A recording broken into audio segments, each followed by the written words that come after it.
All right, we're gonna get started. So appreciate everybody coming on. If you don't know me, my name is John Chin, one of the co-founders for Loan Mitigation Services, short sale processing company. We do a lot of stuff related to investment properties, creative financing, basically depending on what market you're in. Of course, the supply demand equation is different everywhere you are across the country, but real estate being so hyper local. But in Central Florida, where I am based, we're pretty busy helping people get properties sold. So you have markets like Jacksonville, Tampa, Panhandle, Cape Coral, Fort Myers, South Florida, Miami. You have some saturated markets where there's not enough buyers for the amount of supply with specific types of properties in specific areas of those markets.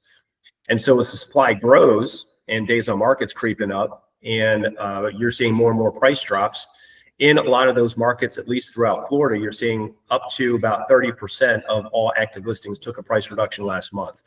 So if you're in that kind of market, what are you doing to get those properties sold? There's two scenarios that we're seeing that are pretty common right now, especially for properties that were purchased in the last couple of years. You don't have sellers who put very little money down. They went FHA, USDA, conventional, like 5%.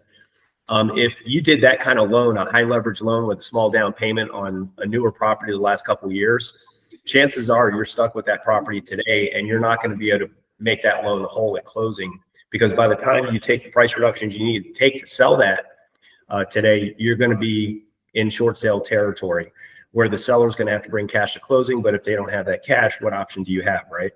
Now the lender's got to take the loss on that loan if they're going to get it closed and not go to a foreclosure sale. If that's the case, that's a short sale. So we're seeing a couple of those. I'll walk through a scenario on one that we just closed. And then on the other side of the coin, if you're an investor or you're a listing agent and the property's not selling as a traditional listing with maybe finance terms that are pretty common. For example, if your listing on the MLS is only offering finance terms of a cash purchase, a conventional loan, FHA, VA, for example, then you might be missing buyers if the seller doesn't know how they can sell or finance that property and net more money in total and create a potential passive cash flow and maybe even net more money from the closing than they would on a traditional sale. So we're going to talk about a couple of those different scenarios. And then I'm going to hand the microphone off to you guys so we can unpack some of your deals and maybe some of your listings that you're just having trouble getting rid of right now. So first scenario, let's talk about a short sale we just processed. If you follow some of my social media, you might have heard about it. But this particular short sale was listed at $435,000 in a saturated market, Kissimmee, Florida right now. It did not sell at $435,000. The loan balance was $375,000. So as you can imagine, there's not much margin for the seller to be able to cover commissions, closing costs, and make that loan whole. So when that property was put on the market at $435,000, it wasn't selling. Showing started falling off a cliff. So what do? You lower the price, you lower the price, you lower the price, till eventually they got to a price where, and think how many listings out there right now are not doing another price reductions because the seller and the listing agent don't know what to do if by the time you sell that property at that price, they can't cover the underlying loan. So there's a lot of people out there holding on to these listings at a price that's over market value. They're chasing the market down and they're holding because they just don't know what to do if they have to sell the property short of what's owed. So in this particular example, they got to the point where they weren't going to be able to sell the property without the seller having to bring cash to closing after commissions and closing costs were paid. So we advised the listing agent, look, why don't you do a short sale? Because the seller at this point has already moved out of the property. They can't carry their housing payment where they moved to and this other housing payment. So what are you left with? You're basically left in the situation where they're going to let that property go. And it's going to destroy their credit. And of course, if you have a foreclosure compared to a short sale, it's going to take you twice as long to be able to get mortgage ready again. And it hurts your family as the borrower. So we advise the seller and the listing agent, go short sale route, price the property. Does anybody know what the sweet spot is on pricing a short sale, by the way? If you don't know what that sweet spot is, you can go to a free course that we just put out, by the way. It's called Short Sale Roadmap. Go to shortsaleroadmap.com and you can enroll in that course and just watch it for free. and it will take you exactly through the 6-step formula to list and close a short sale. And part of those steps is pricing the property appropriately as a short sale. That will attract buyers to a more complicated listing, and it will still sell at a price that we know the lender is going to approve. So again, shortsaleroadmap.com. We just wrapped that up last week. If you've been following the Facebook group, you saw us post that. So feel free to take advantage of that. It's completely free, our gift to you, as we see more and more foreclosure defaults happening, and we're going to see more on the horizon because the consumer debt situation is out of control right now. When you start to see people being able to finance, having to finance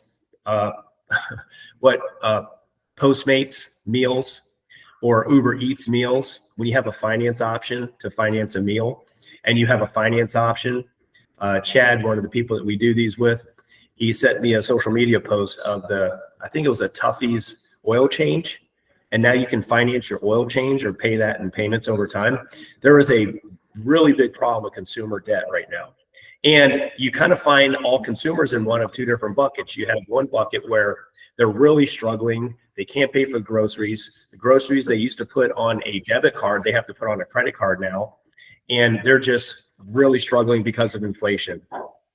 On the other side of the equation, you have this K-shaped economy where you have people that do extremely well in an inflationary environment. The people who do well in an inflationary environment are the top 10% of our population who have all the assets, because those assets go up in dollar value. And it's not the asset getting more valuable, it's the dollar getting weaker. Don't forget that, right? That's what inflation is, expansion of the money supply.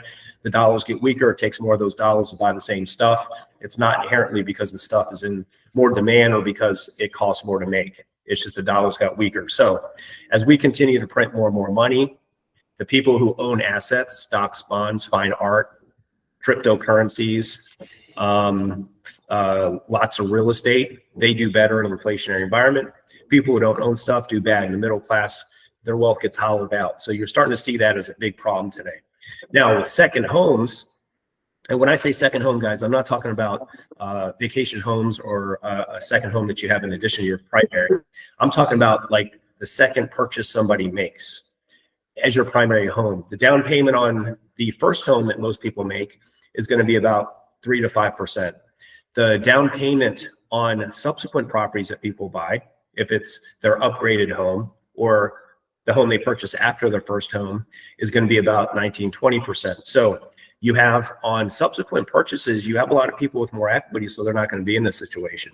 And of course, the wealthy, they pay cash for everything, so they're not in this situation because they have the equity or that margin, that financial margin to avoid potential short sale or even a foreclosure because they can just price their property appropriately and get rid of it.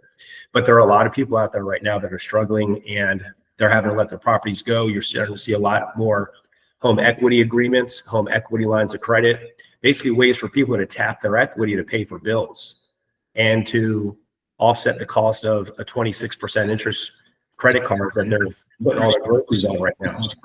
So if we're going to see more and more defaults and more financial pain, then you're going to see a lot more short sales.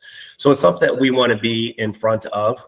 And going back to that one example, so we priced the property. Here's the sweet spot, guys. If you haven't been in the course yet, the sweet spot is you want to look at comparable sales and take, for example, if the comparable sales are $400,000, 90% of that $400,000 would be what? $360,000. And then that $360,000 would be the sweet spot if the house was in mint condition, right? There's nothing that needs to be replaced and it could pass a 4-point, then $360,000 would be the good price to price that property as a short sale listing. 90% of what market value is saying that property is worth. Now, if it needs some repairs, then you want to subtract the cost of those repairs. So if the estimated cost for some repairs to replace flooring and a roof, for example, is about $40,000, then you would subtract then from that 90% price, in this example, $360,000, you would subtract $40,000, and now you'd have a listing at $320,000. And that is a listing that we can get, or a price that we can get a lender to approve. So in this particular example, they listed it for $360,000 once they surrendered to the fact that the seller had to go short sale, and it sold right at $350,000. So that was how we got that one over the goal line. The seller was able to get out from underneath their house with some dignity. get the house sold. Commissions were paid to everybody. And I believe the seller, we were even able to get the seller some relocation money to at least restart their life again and have some money in their pocket as opposed to nothing because they sold their property short of what was owed. So that was one example. In another situation, we did owner financing. We have 8 closings this month, in fact, that involve owner financing because the seller is trying to hold their property price high. And we're seeing a lot of unrealistic sellers because they're looking at comps from 2, 3, 4 years ago when we're in a completely different market, right? But because a neighbor or a friend sold their property for X and their house is similar to that in the same area, they think that their house is worth X and it's worth Y, right? But if they're not willing to budge on price, but here's a trick. If they're flexible on terms, meaning they're willing to take some down payment on the sale price, and then the balance of the sale price, they're willing to take payments over time, and the house does not have to be paid off to structure those types of terms. If they're willing to take a down payment for some portion of the sale price, and then for the balance of the sale price, they're willing to take payments over time, meaning structuring financing for that buyer, then they create a win-win scenario. First of all, they're able to hold their price higher and sell it for a lot more money and put more money in total in their pocket than a traditional sale over time. Secondly, they're able to help a buyer come into that property and they don't have to finance it for more than 3 years, 5 years, 7 years, or 10 years, right? So there's a misconception from sellers that, oh, if I offer owner financing, then I'm going to be stuck waiting on my equity forever. Because they only heard of 30-year mortgages or 15-year mortgages. In this particular case, we do typical balloon payments of 3 years, 5 years, 7 years. On that sale, it's a 5-year balloon. So they're able to help a buyer come in with a payment that's about $600 less per month than what that buyer would have paid if they went to a traditional lender and paid today's prevailing rates. Not to mention the buyer saved about $12,000 in origination fees and closing costs. Because now they don't have to wait for an appraisal because the lender is the seller. So they don't have to go get an appraisal done. That's why you don't have to worry about appraisals blowing up owner finance transaction because the seller is the lender and they don't have to get it appraised. Secondly, one of the advantages for a seller and a listing agent selling an owner finance transaction is your deposit, the buyer's deposit goes hard at the end of the inspection period because what's the one thing you don't have to contend with? Is that finance contingency. So you don't have to build into these contracts now a 30-day loan commitment or finance period or contingency on that sale. So you can literally make the deposit go hard right after the inspection period is over. It's the only contingency is a physical one for the inspections. And then the deposit goes hard after the inspection period. And we get those things closed within 7 to 10 days after the inspection. So it's just another way for us to do those transactions and create a win-win scenario for buyers and sellers. And at the end of the day, help the seller net more money in total because they don't have to bleed out all their equity with price reductions chasing the market down. It's a great way, by the way, if you're a buyer to get properties on terms by making what we call an income offer. So we don't call it owner financing or creative financing. From the seller's perspective, we tell them, look, if I'm wearing my investor hat, I want to provide a couple of solutions besides just a traditional listing, is I've got the trade-in value for your car, which is a cash offer. And that's the easy button. And I can close as quick as 30 days or even sooner, depending on what your timing is looking like. We're flexible on the closing date. We buy it as is. We pay cash and we'll even clean the place out and move furniture that you don't want to have to move. We'll get rid of it on your behalf. Then the alternative to a cash offer, if you want more money in your pocket that we can offer with a cash price, is an income offer. An income offer involves us pricing the property higher so you can net more money over time, but you're going to get a down payment on that sale price, and then the balance of that sale price will finance on terms over time so that you can turn that equity and or that low interest loan that you have in place into a nice cash flow stream. So that's another option. And then the third option would be, let me put on my real estate hat. I can pull comps and I can get you this price as a traditional listing. Of course, there's more moving parts. We put a sign in the yard, throw it on the MLS. We do some creative marketing and I can net you a lot more money. Depends how you want to roll. So cash offer, income offer, traditional listing. Every seller should have at least those three options. And if you're the investor, then you can actually take advantage of those income offers or cash offers. Or if you have investors in your back pocket, you can bring them to the table to help you facilitate income offers, cash offers, and traditional listings. So with that, guys, I am going to shut up now, and we're going to talk about your addresses if you happen to have one. I want to start off with Fed, the one that you're working on. I think you're working on a $1.6 million purchase and a $1.6 million sale, right? Yeah, 1.7 and 1.6. Yes. 1.7 and 1.7 is the sale and 1.6 is the acquisition. Okay, tell us, just for anybody who doesn't know the scenario, what the situation is. I'll recap really quick, and then you go into a little bit of nitty-gritty details, right? So you have a client who's buying a new build property for 1.6, right? And Yes, they want to sell their $1.7 million home, and they're on the high side for the sale price of $1.7 million, correct? Mm-hmm. Okay. Is that $1.7 million and by the way, this seller slash buyer's in a little bit of a pinch, if I'm not mistaken, because their deposit, non-refundable deposit, or their deposit's going to go hard with this builder soon, right? Yeah, I mean the deposit won't go hard because we already purchased another home from the builder, but the builder said that we need to remove the home sale contingency or they will cancel on us.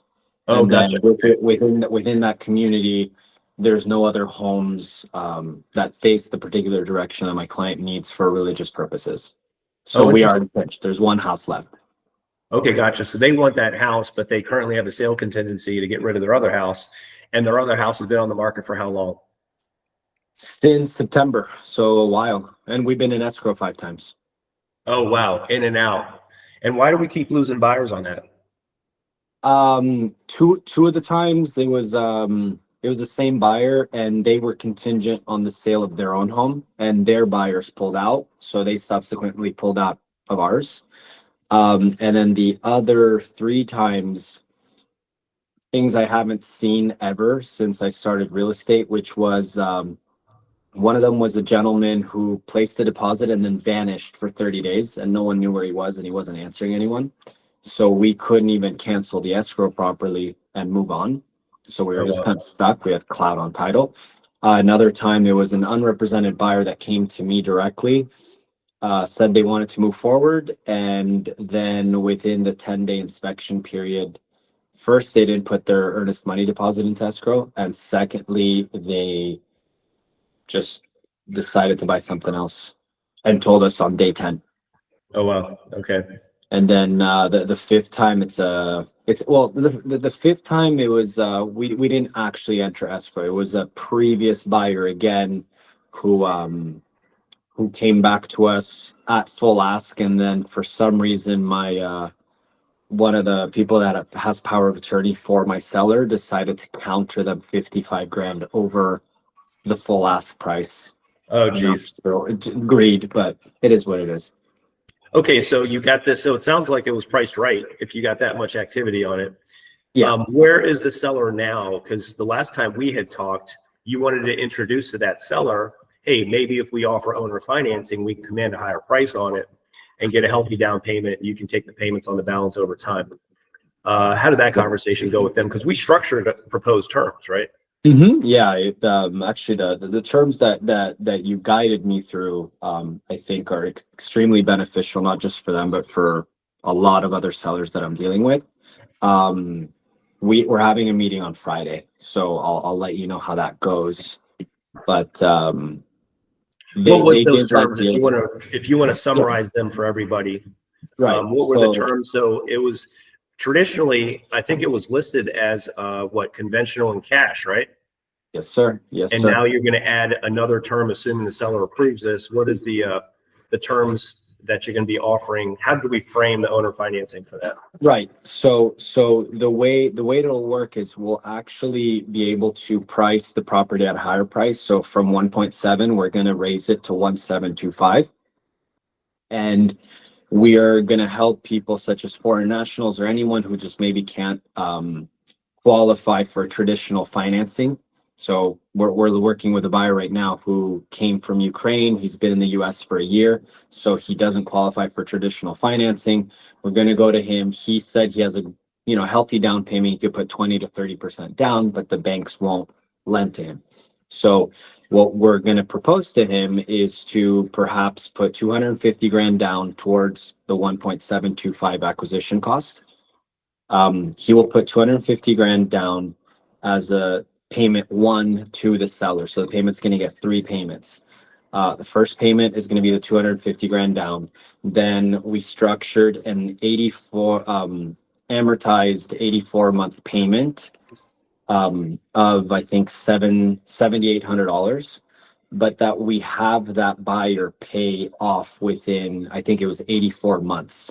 Okay, that's payment number two. He's going to get a principal payment plus an interest. So go ahead. Sorry, I didn't. Gotcha. Okay, so basically what you're breaking down is the 3 C's right now, how they make the total amount of money. Do you happen to have that total, by the way?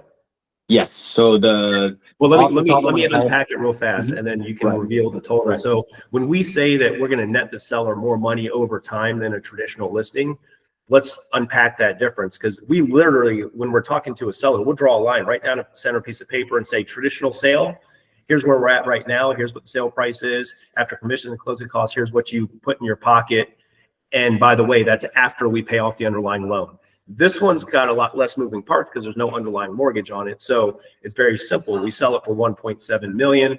After commissions and closing costs, here's what you put in your pocket. You're done. That's on one side of the Ben Franklin close, right? We're going to compare the two. The other side, we're going to say, okay, we're going to up the price to 1.725. And there's 3 bits of cash that you're going to receive that we're going to add up to show you how much you're going to net now compared to a traditional sale. The first C is your down payment money. How much of that down payment, which by the way, a lot of listing agents have a misconception or don't understand that you still make your full commission on that total 1.725 sale price from that down payment money. So just because the seller's not getting their wholesale price at closing doesn't mean that you're waiting on any portion of your commission. You still get your full commission on the full sale price, right? So when you subtract the commissions and closing costs, estimated closing costs out of that down payment, I think they were netting how much of that 220, 250-ish? About 180, because commission total is probably about 50-ish K, 50, 60K. Gotcha. Okay, so they're getting like, say, 180, 190 up front. That's the first C. The second C is the money in the middle. That's the cash flow. So if you take that, $7,800 principal and interest payment over an 84-month time frame, assuming the buyer keeps the loan for 84 months, there is no prepayment penalty for these buyers. You can add one if the seller doesn't want them to pay it off soon because they like that interest they're making. What's the rate that you're offering, that you're going to start as a framework? 4.9, so that we can somewhat be at the same level as a builder. So builders are offering about 5 to 5.25. So we're just under the 5 mark. Oh, awesome. And that's a great point, because a lot of these properties that are sitting, guys, especially if they're newer homes, and we know this in Florida, is that if you're in those in the burbs and you're selling a property down the street or even in the same subdivision as builder inventory on the same floor plan or similar floor plan, and those builders are offering huge concessions and rate buy downs, your seller's only able to compete by doing price reductions. And that's the only way sellers, unfortunately, are able to get out from underneath these houses, to put a payment that's comparable to what that builder's payment will be on similar inventory. They're screwed. So the way you compete and counter that is like, yeah, I want to price it the same as builder. I got a house that's ready right now that's got all the new home bugs worked out of it, right? Because it takes a couple years to flush all that stuff out. And I can give you the same monthly payment as the builder can, because I'm going to give you the same 4.9% or even better. So in this case, they're even going to do a better rate than what the builder's offering on competing properties.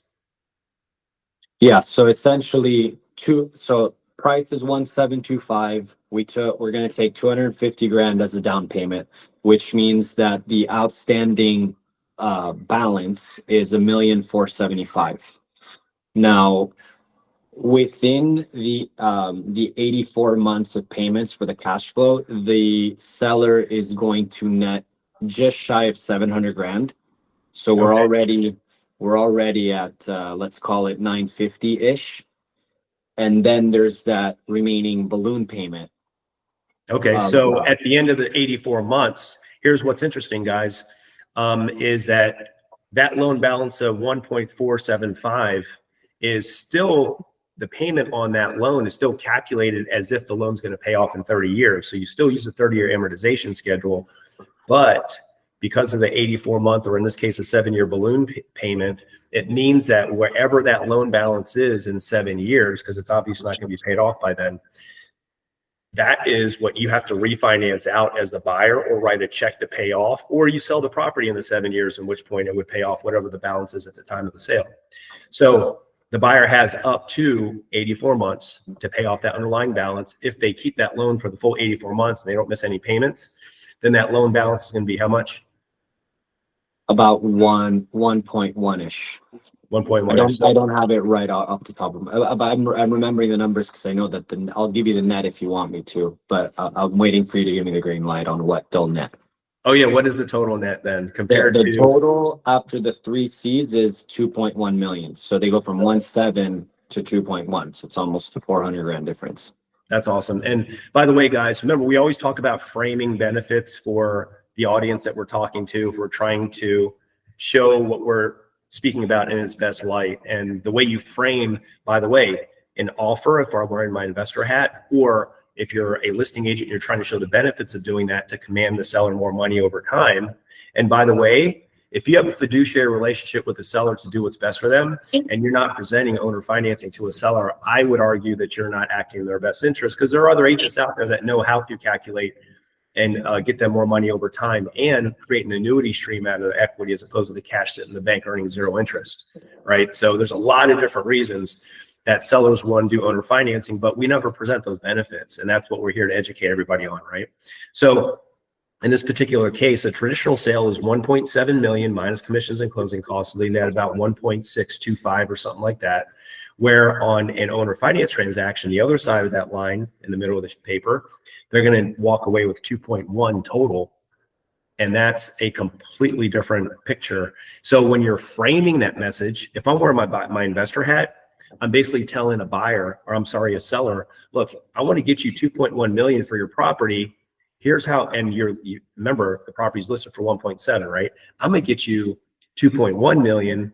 So automatically you have a pattern interrupt psychologically. Like, what are they talking about? 2.1 million for my house. Now they're curious and open to listening. Here's how I'm going to do it. I'm going to pay 1.725 for the property. I'm going to give you 250,000 of that up front. And then over 84 months, you're going to make $700,000. And here's this payment. And then at the end, I'm going to pay off that balance with this balloon payment of this amount. You add all three up, and that gives you 2.1 million. That's how you frame that conversation. If I'm an investor, that's how I'm putting that out there. And that's what all of our emails look like. If you go back to our recording last week, by the way, you'll be able to download the email I put out there for properties that we're trying to purchase, either for ourselves or for buyers who need owner financing in place, so that we can actually build a bigger pool of buyers that we can do transactions with, and we can build a bigger pool of sellers. How many sellers with canceled listings or withdrawn listings because their prices were overpriced, their properties were overpriced, would entertain owner financing as an option, right? It's a great way to hook listings, especially on expired listings that were just a little bit overpriced. So all that said, Fed, I appreciate you sharing that. Keep us posted. We're gonna track that to see how the seller, because the seller, have you talked to them about owner financing? What was their impression? So the actual seller, he liked it a lot and actually wanted to add, I'm happy you asked that, because I wanted to add another layer to what you were saying, because you proposing and kind of guiding me through this opened up something else for this seller as well. So the seller is retired. So the structure that you proposed is actually now going to allow someone who has no income coming in, and therefore if that seller decided to try to obtain leverage or try to invest in other things, unless they have the liquidity, they're not necessarily financeable, or they're a little harder to finance. Now with this structure, over a period of 84 months, they have consistent cash flow coming in that they can use to go to a lending institution or whoever, saying, well, I have consistent cash flow, as if they had a salary. Yeah, so in a way, I huge. think this is helping them significantly as well. So it's on top of what everything that you said. I think this is another thing that we can add to that package that that they could benefit from. That's huge. Yeah, that's huge. If you ever have sellers that also, if that seller had purchased the property for $1 million 10 years ago or 6 years ago, and now they're selling for 1.7, the IRS is going to say, I want a piece of that profit you're making on that 700 grand. And by owner financing it, you're able to put them on an elevator because you can defer that tax over the course of that loan. That's a huge benefit for investors who are getting rid of their rental properties. The other thing to consider is not only are you creating a fixed income for the seller, if that seller were to die, because that's a question they're all going to ask, what happens if I die and this buyer still owes me money? Well, then your heirs don't inherit a pocket full of cash they can blow from the sale, a traditional sale that money was just sitting in your bank. They're inheriting an income stream, an annuity stream of fixed income that they can't just blow, right? And a lot of sellers would prefer to do that from an estate planning perspective than just hand a bucket full of cash over to their heirs, right? So that'll be a question that'll probably come up. And if you guys ever need help with a seller who wants to unpack the numbers, the protections, what the process looks like for them, then we're happy to jump on a call with you to do that. So with that, guys, Feds, thank you so much for sharing that. Thank you. Thank you. Yep. What I'm going to do is I'm going to look at some of the questions, and then unlike most of the sessions that we have where we finish with questions, discussion, I'm going to have to wrap up because I got to get back into town here and pick up my girls from school. So I'm actually in New Smyrna Beach today, talking out of a local real estate office. So if you have any questions and you guys know me, then you can reach out to me. I'm going to put on the chat here my calendar. If you need to discuss a specific address, you can book on my calendar. And if you don't want to pay to get on my calendar, here's the discount code. So you can book with me anytime, guys. So sorry we couldn't address it on this call because we're running low on time. But on subsequent calls, we will have more of a discussion and Q&A, and these typically take 1 hour. So hopefully this was valuable to a lot of you guys hearing like case studies, what's happening in the trenches. Fed, thank you so much again for sharing that. If you guys have addresses that you want to bring up on subsequent phone calls because you want to see what the owner finance structure might look like on that, or maybe you're an investor, you want to make an offer on one, then bring those addresses. If there is an existing loan on that property, and by the way, if you guys don't know this about us already, you hear me, I'm the anti-subject to guy, right? So those listing agents out there, you get sub 2 offers, or you've been one of the Pace Morby, you've been following Pace Morby, whatever. We're just not into subject twos. There's a much safer way to acquire a property with an underlying loan where you're not violating the mortgage contract, you're providing a lot more protections for the seller, and you're not triggering the due on sale. Then we'll talk about that too. So bring your addresses. If there's a property that you're listing that you want to structure owner financing with, and there's an underlying mortgage, or you're an investor, you're buying a property with an underlying mortgage, you don't want to do subject to, then bring a copy of the mortgage statement if you get your hands on that, and then we'll actually structure a whole deal. And of course, in this group setting, we'll keep everybody's information private. We won't disclose the address or the seller's information. So with that, guys, appreciate you showing up. I will catch up with you next Wednesday. Share the link with everybody, mmmweekly.com. Talk to you guys soon.